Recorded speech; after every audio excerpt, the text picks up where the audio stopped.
చాలా సుదీర్ఘంగా చర్చించారు. ఆలయ ప్రోక్షణపై ఏం చేస్తే బాగుంటుందో సుదీర్ఘంగా చర్చలు జరిగి వాళ్ళందరూ అనుకున్నది పవిత్ర ఉత్సవాల్లో దోషాలు తొలగిపోయినా ఇప్పుడు శ్రవణం వల్ల అంటే వినడం వల్ల వెలుగు చూసిన అంశాల వల్ల ఇతర దోషాలు తొలగిపోయేందుకు శాంతి హోమం నిర్వహించాలని వాళ్ళందరూ ఒక నిర్ణయానికి వచ్చారు. దీనికి రేపు ఉదయం 6 గంటల నుంచి 10 గంటల వరకు శాంతి హోమం పంచగవ్య ప్రోక్షణ ఇది నిర్వహిస్తున్నారు. శ్రీవారి ఆలయంలో బంగారు బావి వద్ద గల యాగశాలలో శాంతి హోమం ఒక పూట నిర్వహిస్తూ వాస్తు పంచగవ్య ప్రోక్షణ చేపట్టి గోవు పాలు, గోమూత్రం, గోవు నెయ్యి, గోవు పెరుగు, గోవు పేడతో ఆరాధన చేసి ఆలయంలో అక్కడుండే దీంతో పాటు ఇతర ప్రాంతాల్లో ప్రోక్షణ గావిస్తే శుద్ధి అవుతుందని ఆగమ సలహా మండలి నిర్ణయించారు. ఆ ప్రకారం రేపు ఒక్కరోజు 6 నుంచి 10 గంటల వరకు ఈ శాంతి హోమం పంచగవ్య ప్రోక్షణ ఈ కార్యక్రమాన్ని చేస్తారు.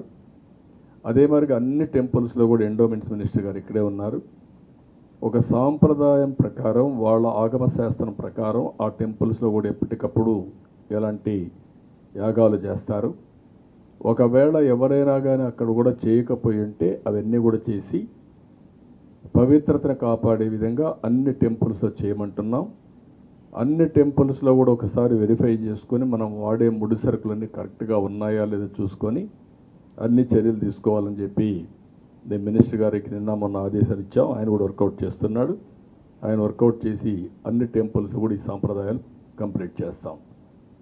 రెండవది, ఒక ఐజీ స్థాయి ఆఫీసర్ ఆధ్వర్యంలో ఐజీ అండ్ అబౌవ్ ఒక సిట్ వేస్తాం, స్పెషల్ ఇన్వెస్టిగేషన్ టీం. ఈ స్పెషల్ ఇన్వెస్టిగేషన్ టీం మొత్తం ఇవన్నీ కూడా దర్యాప్తు చేసి కారణాలు, జరిగిన అపవిత్రం, మిస్యూజ్ ఆఫ్ పవర్ ఇవన్నీ కూడా అనలైజ్ చేసి గవర్నమెంట్కి ఒక రిపోర్ట్ ఇస్తారు.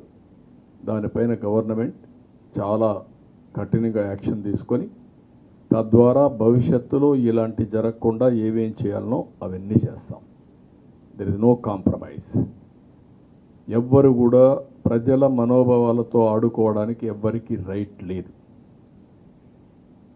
ప్రతి ఒక్క టెంపుల్కి, ప్రతి ఒక్క దేవాలయానికి కొన్ని ఆచారాలు ఉన్నాయి, సాంప్రదాయాలు ఉన్నాయి.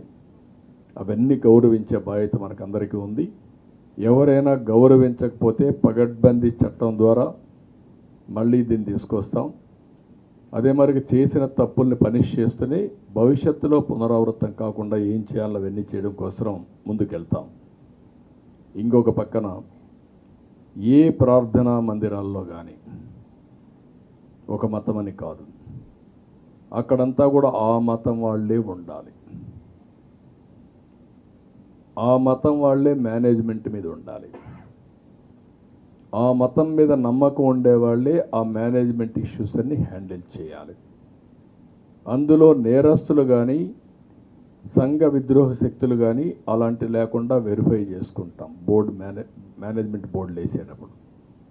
ఇవన్నీ కూడా తీసుకొచ్చి సాంప్రదాయాలకు అనుగుణంగా ఇవన్నీ తీసుకొస్తాం. అదే సమయంలో అక్కడ పనిచేసే వాళ్ళ దగ్గర నుంచి మేనేజ్మెంట్స్ దగ్గర నుంచి అన్ని జాగ్రత్తలు తీసుకుంటాం. ఒక దేవాలయాలే కాదు, మసీదులు కానీ, ప్రార్థనాలయాలు, మీ చర్చెస్ కానీ అన్ని దిక్కల ఇది పాటిస్తాం. అందరం కూడా మత సామరస్యాన్ని కాపాడుకోవాలి. వేరే మతస్థులకు అనవసరంగా ఇబ్బందులు కలిగించే విధంగా ఎవ్వరూ ప్రొవోక్ చేయడానికి వీలు లేదు. అది కూడా తీసుకొస్తాం.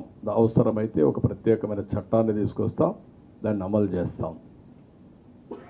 అదే మరిగా అన్ని దేవాలయాల్లో నేను ఇంత మునిపే చెప్పాను, ఈ ప్రోక్షణ శుద్ధి కార్యక్రమాలు చేస్తారు, అవి కూడా చేస్తారు.